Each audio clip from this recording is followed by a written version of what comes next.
Hi, today is 11th of January 2020. Let us have a quick brief on today's newspaper. Look at this headline. Supreme Court tells government to review orders curbing basic rights in Jammu and Kashmir. Jammu and Kashmir में article 370 हटने के बाद से internet पे restrictions थे, तो supreme court ने ये ऑर्डर दिया है कि government should reconsider it's decision because internet is such a important and essential thing. Internet को आप इतने टाइम तक कट नहीं कर सकते हैं. आर्टिकल 19 बोलता है freedom of speech and article 21 बोलता है right to life due process of law. इसमें मनेका गांधी केस के बाद अगर अपन वाइडर इंटरप्रिटेशन देखें राइट टू लाइफ का आर्टिकल 21 में, तो इंटरनेट बहुत ज़्यादा इंपॉर्टेंट माना जाता है. हम डिजिटल इंडिया की तरफ मूव कर रहे हैं. अगर नो इंटरनेट है देन लाइफ कैसे पॉसिबल होगा. जो इंटरनेट है वो आज की डेट में जॉब के लिए, education, services, businesses, day to day life, internet has become a must. Now यहाँ पे सुप्रीम कोर्ट ने कहा है कि any existing order that restrict basic rights and free movement in Jammu and Kashmir should be reconsidered. Court upheld the freedom of free speech, expression and trade or businesses on the internet as fundamental rights to be constitutionally protected. Court ने ये भी कहा है, court ने direct order नहीं दिया internet ban को हटाने का, बट कोर्ट ने कहा है कि we need to understand and realise that right to life ये और जो दूसरे बेसिक रिक्वायरमेंट्स हैं for fulfilling in healthy life, it is important कि हम इंटरनेट कर्ब को रिकंसिडर करें. Review order suspending internet services in the erstwhile state instantly. Now government का टेक ये है कि आर्टिकल 370 हटने के बाद इंटरनेट का मिसयूज़ हो सकता था, मिस इन्फॉर्मेशन होता है, पेड ट्रोल्स हैं, प्रोफेशनल्स हैं, इन्फ्लुएंसर्स हैं, companies, even states are having this social media campaigners, और ये वेस्टेड इंटरेस्ट होते हैं. प्रोपोगेंडा बेस्ड वॉरफेयर होता है, इंफॉर्मेशन वॉरफेयर है, और इन सब से वायलेंस हो जाता है. So for that we are sometimes force to cut the internet. और जो फंडामेंटल राइट्स हैं ये एब्सोल्यूट नहीं होते हैं. रियल और वर्चुअल वर्ल्ड में काफ़ी डिफरेंस होता है. So this is what the government has argued. Now इस डिजिटल एज में what we can do, we should be responsible, accountable and we need to verify. जो भी डेटा आ रहा है उस पर इंस्टेंट रिएक्शन देने के बजाय we should think about it and then act wisely. So this is about supreme court order, review orders curbing basic rights in Jammu and Kashmir. Now look at here, steel mesh to replace fences on the borders. India काफ़ी बड़ा country है. इस country में बांग्लादेश के साथ हम 4096 kilometre long border share करते हैं. इसके बाद चाइना की बॉर्डर है, फिर पाकिस्तान की बॉर्डर है. बांग्लादेश पाकिस्तान की बॉर्डर को SSB सशस्त्र सीमा बल ये इसको प्रोटेक्ट करती है. ये जो बॉर्डर है ये बहुत पोरस है. पोरस होने के कारण क्या होता है, यहाँ पे इलीगल माइग्रेशन आ जाते हैं और इलीगल एक्टिविटीज़ होती है. सो इसलिए ये नई टाइप की फेंस बॉर्डर बनाने का प्रोविज़न है. ये 4096 kilometre long Bangladesh and 3323 kilometre with Pakistan में हम प्लान कर रहे हैं. 1 किलोमीटर की कॉस्ट अराउंड 2 करोड़ रुपये है. BSF डिप्लॉयड है यहाँ पे.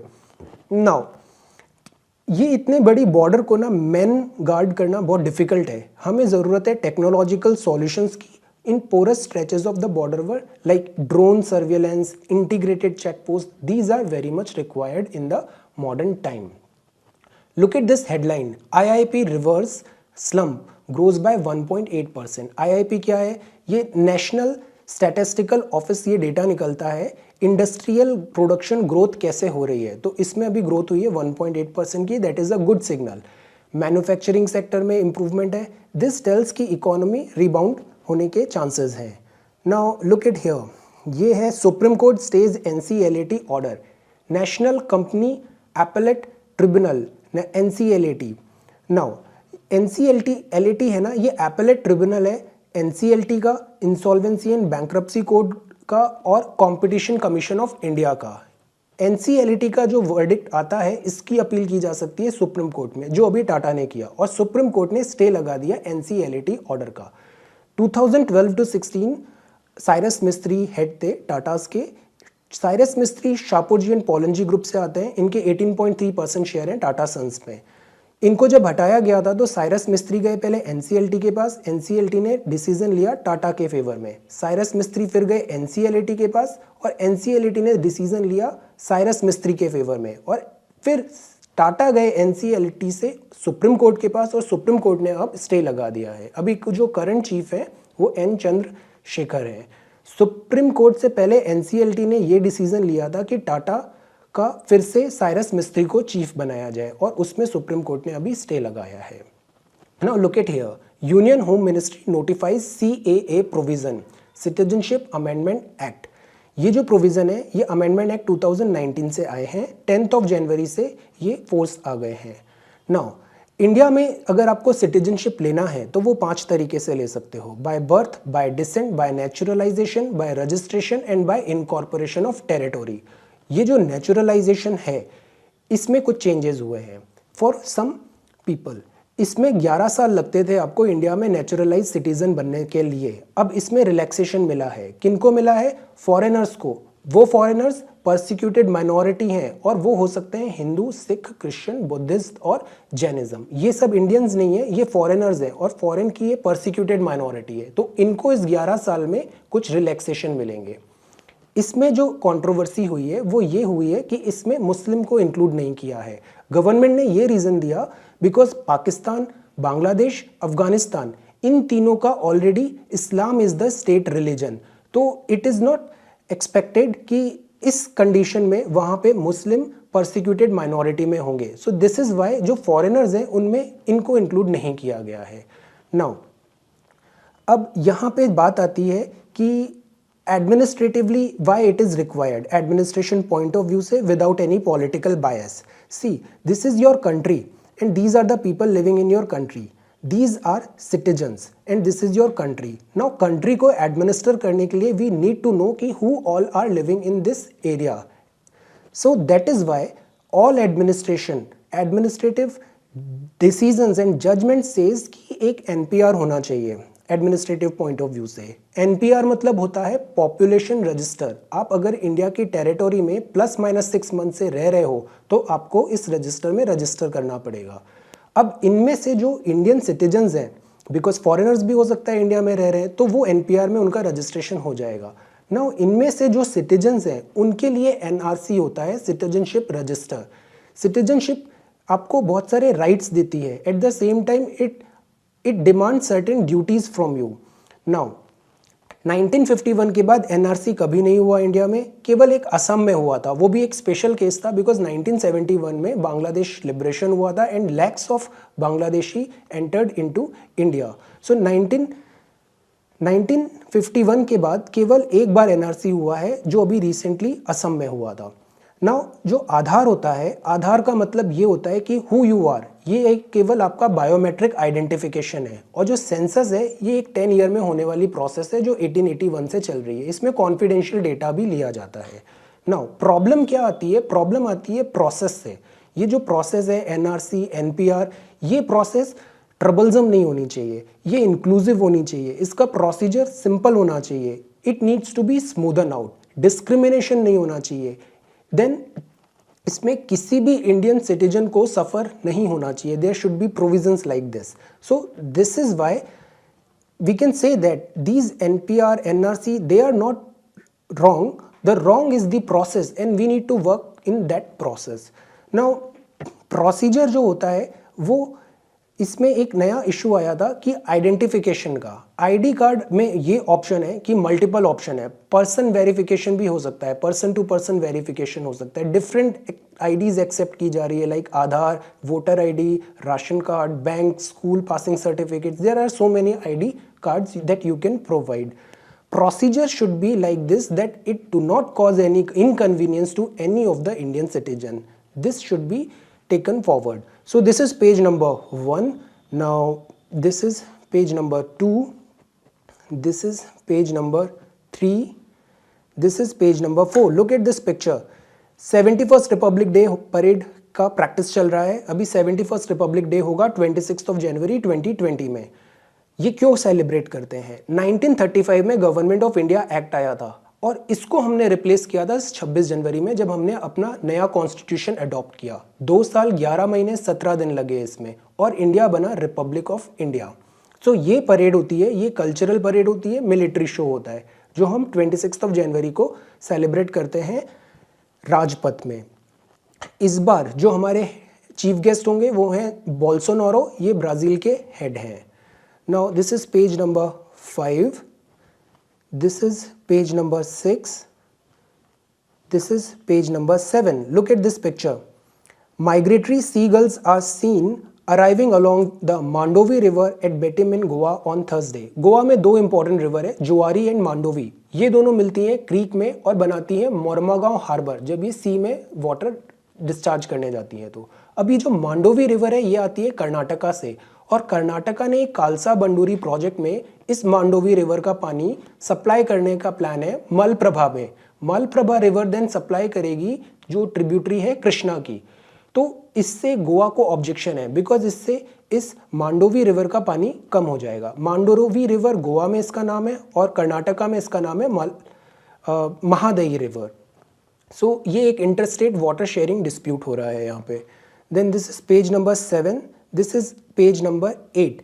Again, they have talked about census. Census of whom? Census of migratory birds, जो गोदावरी मैनग्रोव्स में आती हैं. अब इस सेंसस से क्या होगा? इनको आइडेंटिफिकेशन होगा, ये प्रॉपर प्लानिंग कर सकते हैं और फिर प्रॉपर मेजर्स कर सकते हैं to address these migratory birds. ये कोरिंगा वाइल्ड लाइफ सेंचुरी में है, ये गोदावरी मैनग्रोव एरिया है. मैनग्रोव का मतलब सॉल्ट रेजिस्टेंट ट्रीज होते हैं. सुंदरबंस में बहुत सारे मैनग्रोव फॉरेस्ट हैं, बायोडाइवर्सिटी बहुत ज़्यादा होती है और ये सुनामी के लिए बहुत एक्सेलेंट बैरियर होते हैं. This is a picture 3-day education art festival of the Kerala State Literacy Authority in Thiruvananthapuram on Friday. Kerala is doing excellent in education, excellent in sustainable development goals. NITI Aayog जो index आया था, Kerala is at the top. Now this is page number 8. This is page number 9.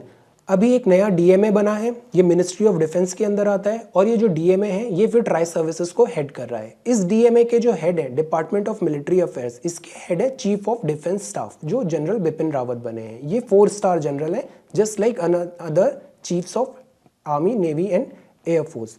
यहाँ इसके rules अब identify हुए हैं. Training policy, most of the training establishment and cadre management of the services would be under the purview of the DMA. Deputation to the training establishments such as National Defense Academy, IMA, Officer Training Academy and the Defense Service Staff College, ये भी DMA करेगा, CDS करेगा. DMA जो बना है ये 5th department बना है मिनिस्ट्री ऑफ डिफेंस के अंदर. बाकी 4 कौन से हैं? Department of defence, department of defence production, department of defence research and development and department of ex serviceman welfare. इनके 4 के बाद जो नया बना है 5th है वो है DMA, मिनिस्ट्री ऑफ डिफेंस के अंदर. ये जो डीएमए बना है ये टेरिटोरियल आर्मी को भी देखेगा और work relating to 3 services, procurement exclusive to the services except capital acquisition. इसका काम है promote jointness, procurement, training and staffing for the services, facilitating a restructuring of the military commands, optimal utilisation of resources by bringing about jointness in operation, including through establishment of joint theater command and promoting the use of indigenous equipment. ये इतने सारे इसके इन्होंने goal post बना रखे हैं काम करने के लिए. इनको फर्स्ट CDS को 3 ईयर का टेन्योर मिला है. So this is about DMA. Page number 9, this is page number 10, editorial. ये जो आर्टिकल है ये बताता है सुप्रीम कोर्ट ने अभी जो ऑब्जर्वेशन लिया है इंटरनेट बैन्स में. तो सुप्रीम कोर्ट ने ऑल्दो इंटरनेट बैन को मस्ट बोला है बट उसने क्लियर कट ऑर्डर भी नहीं दिए गवर्नमेंट को to remove this ban on internet. The apex court is also a court of justice, one duty bound to enforce fundamental rights. Article 21 का अगर वाइडर इंटरप्रिटेशन करें तो right to internet is very much essential for a good life. It states categorically that an indefinite ban on the internet is impermissible but fails to direct the restoration of services. Section 144 में भी इन्होंने comment दिया है, code of criminal procedure can not be used as a tool to prevent the legitimate expression of opinion और grievances और exercise of any democratic right. ये बहुत अच्छी लाइन है. Can not be used as a tool to prevent the legitimate expression of opinion और grievances और exercise of any democratic right. Democracy का मतलब ही होता है डिसेंट, डेमोक्रेसी का मतलब होता है आर्ग्यूमेंट, बट डेमोक्रेसी का मतलब नहीं होता है violence. This we should need to understand. Not go beyond directing the authority. Internet as a medium of free speech as well as for trade and commerce is constitutionally protected. हमें यहाँ पे ज़रूरत है कि हम बेसिक जो essentials हैं life के उससे किसी को डिप्राइव नहीं करें. नाउ पर इसने कोई ऑर्डर नहीं दिया है, सुप्रीम कोर्ट ने मिडिल ग्राउंड की बात की है और एक एडवाइजरी दी है यहाँ पे। ये एक हेल्थ इमरजेंसी है, किसकी? पोलियो की। पोलियो में जो पाँव होता है, पोलियो वायरस से बच्चों का वो पाँव खराब हो जाता है। तो polio, although India polio free हो गया है, बट जो हमारे नेबर्स हैं वहाँ पे भी अभी पोलियो के वायरस के स्ट्रेन्स हैं, और दिस इज़ पॉसिबल कि ये पोलियो वायरस स्प्रेड हो सकता है, री इमर्ज हो सकता है। दैट इज़ वाई इसको हम बोलते हैं polio will continue to remain a public health emergency of international concern for 3 month. अब पोलियो वायरस को दूर करने के लिए वैक्सीनेशन का यूज़ किया जाता है। वैक्सीनेशन मतलब एक इनएक्टिवेटेड पोलियो वायरस दिया गया है बच्चों को, इससे वो इम्यूनिटी डेवलप हो जाएगी। ये इनएक्टिवेटेड है तो ये हार्म भी नहीं करेगा, पर जब एक्टिवेटेड रियल वायरस आएगा तो इस इम्यूनिटी से बॉडी वायरस को नेगेट कर देगी। This is what they have talked here. Now this is about holistic approach to dengue. ये आर्टिकल लिखा है दिलीपन सेल्वा राजन ने। दिलीपन सेल्वा राजन है, ये कंसल्टेंट है एंड फिजिशियन है तमिलनाडु के। इन्होंने लिखा है जो डेंगू है, dengue is very much important that we understand what is dengue and what we all need to do to stop its menace. ये tetravalent vaccine against the dengue virus has thrown new light into the evidence based management of dengue. ये term आप use करो, evidence based management of dengue, ये इसकी बहुत ज़्यादा ज़रूरत है हमें। इसमें जो वैक्सीन आई है, इसके जर्नल में ये लिखा है कि 80% protection to children vaccinated between 4 and 16 years of age without any major side effects. This is a good thing. Now dengue basically क्या होता है? ये ट्रॉपिकल डिसीज है, मतलब ट्रॉपिक ऑफ कैंसर, कैप्रिकॉर्न के बीच का जो एरिया है वहां पे डेंगू ज्यादा प्रिवेलेंट है। Around the equator hot weather and intermittent rainfall favor the sustenance of Aedes aegypti, the vector transmitting the dengue virus, and Aedes albopictus a minor contributor। ये दोनों वेक्टर हैं, वेक्टर का मतलब कैरियर है, और ये जो डेंगू होता है ये इक्वेटर के आसपास होता है। क्यों होता है dengue? Because of poor sanitation, urbanisation, poor town planning, improper sanitation. जो डेंगू का वायरस होता है ये 100 मीटर से ज़्यादा ट्रैवल नहीं कर सकता है, बट इसलिए हमें ज़रूरत है कि अगर डेंगू हो रहा है, मतलब आपके आसपास के एरिया में क्लीनलीनेस नहीं है, वाटर स्टोरेज हो रहा है कहीं ना कहीं। अब इसको दूर करने के लिए हमको ज़रूरत है कि हम मेजर्स लें। एक और चीज़ है, वो ये है कि पॉलिटिकल रीजंस के कारण और पैनिक स्प्रेड अवॉइड करने के लिए कई बार डेंगू के केस रिपोर्ट नहीं किए जाते हैं। इसमें सिंगापुर का केस हमें देखना चाहिए। सिंगापुर ने क्या किया? सिंगापुर जो कर रहा है वो GIS बेस्ड सर्वे ले रहा है। जो डेंगू के प्रोन एरियाज है वहाँ पे ज्योग्राफिकल मैपिंग हो रही है। इस मैपिंग से आइडेंटिफिकेशन करना और फिर उसका सॉल्यूशन प्रोवाइड करना ईजी हो जाता है। Fluid management is important in dengue case. Now platelets इसमें डिप्लीट होती हैं। एक और बात कही है वो है नीलावेंबू कुड्डीनीर। ये एक सिद्धा मेडिसिन है, साउथ इंडिया तमिलनाडु में ये काफ़ी प्रिवेलेंट है, अलॉन्ग विद पपाया लीफ। इस मेडिसिन का अभी कोई थॉरो बैकग्राउंड चेक नहीं हुआ है, so that is why it is important कि हम ऑल्टरनेट मेडिसिन को तो यूज़ करें, बट जो मेन स्ट्रीम मेडिसिन हैं we should also not stop using them. Safety is more important than efficacy. So this is a very good article on dengue and how we can address this menace of dengue. Now यहाँ लिखा है human rights are not solely on internal matter. See, countries बोलती हैं ये हमारा internal matter है, but आज की डेट में world is so much connected, there are so many international bodies, वो unmonitored आपको जो internal matters भी हैं वहाँ पे भी अगर human right का violation हो रहा है तो they monitor it very well. इधर बात किया है high commissioner for human rights OCHR। ये एक UN बेस्ड बॉडी है जो चेक करती है कि ह्यूमन राइट वायलेशन है नहीं। This article basically they have talked about the curb in Jammu and Kashmir after article 370 and citizenship amendment act protest. So this is page number 10, this is page number 11, this is page number 12। Again supreme court ने section 144 में observation लिया है कि if a government thinks there is a threat to law and order it must follow due procedure taking into consideration the right of citizens and pass only appropriate and need based restrictive order. Section 144 का misuse नहीं होना चाहिए। Now this is page number 12, this is page number 13, this is page number 14। Word Iran में अभी काफ़ी tension है और इसी टेंशन में एक बहुत अनफॉर्चुनेट एक्सीडेंट हुआ। एक यूक्रेन का प्लेन जा रहा था, इसका क्रैश हो गया and we have lost innocent lives. इसमें जस्टिन ट्रूडो ने कहा है इरानियन मिसाइल डाउन्ड एयरलाइनर। इसके लिए important data on crash to Ukraine US ने हैंड ओवर किया है। बोरिस जॉनसन ने भी कहा है enough proof missile struck plane. ये सब क्या हो रहा है यहाँ पे? देखो, इराक में यूएस ट्रूप्स भी हैं अराउंड 5200। ये वहाँ पर हैं टू फाइट ISIS। यूएस की ईरान के साथ अच्छे टर्म्स नहीं है। अब जो ईरान का जो कुद्स आर्मी के जनरल सुलेमानी थे, ये थे इराक में, और इराक में यूएस ने इनको मार दिया, असैसिनेशन किया। इससे इराक की सॉइल पे असैसिनेशन होने के कारण इराक ने कहा कि जो ये यूएस की ट्रूप्स हैं दे शुड लीव। इराक की पार्लियामेंट ने कहा। वाई? बिकॉज इराक अपने आप को थिएटर ऑफ वॉर नहीं बनाना चाहता है। नाउ यहाँ पे यूएस ने कहा है कि they would not leave, in fact they want to have a conversation, they want to discuss, because ISIS although defeat हो गया है, but it is important to train local forces in fighting this war is still not over. Now what is the meaning of antigraft? Antigraft का meaning होता है to reduce corruption. Australia की fire, strong winds merge 2 enormous fires in Australia. See, Australia जो है इसका जो eastern side है वहीं पर इसकी मेजर पॉपुलेशन है। Melbourne, Sydney, Canberra, Brisbane, Adelaide, और जो पर्थ है ये वेस्टर्न में एक सिटी है ना। ये जो फायर हो रही है वो यहाँ पे हो रही है, ईस्टर्न साइड में हो रही है। इसके जो इंडिजिनस एनिमल्स है लाइक कोला, कैंगरू, ये बहुत कैजुअलिटीज हुई है यहाँ पे।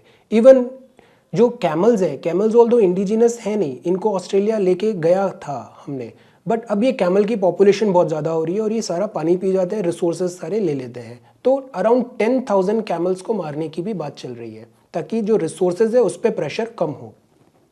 ये जो ऑस्ट्रेलियन फायर है it is very big, it is bigger than even Amazon fire. So इससे क्या हो रहा है, ऑस्ट्रेलिया सदर्न हेमिस्फीयर में गर्मी बहुत ज़्यादा है, ड्रॉट कंडीशंस है, रेनफॉल नहीं हुआ है, और जो सूखे पेड़ पौधे पत्तियां हैं ये एक्सीलेंट फॉडर है for this fire. Hot, dry winds that will prove once again to be the real challenge. These are all happening because of climate change and we need to find ways for sustainable way of life. ये इन्फोसिस के CEO हैं सालिल पारेख, इनको clean chit मिला है। इन पे accusation ये था, एक विसल ब्लोवर ने इन पे ये बात कहा था, IT firm was taking unethical step to boost short term revenue. ये अपना रेवेन्यू के फिगर है इन्फ्लेट करके बता रहे हैं, और which is a wrong practice. Y?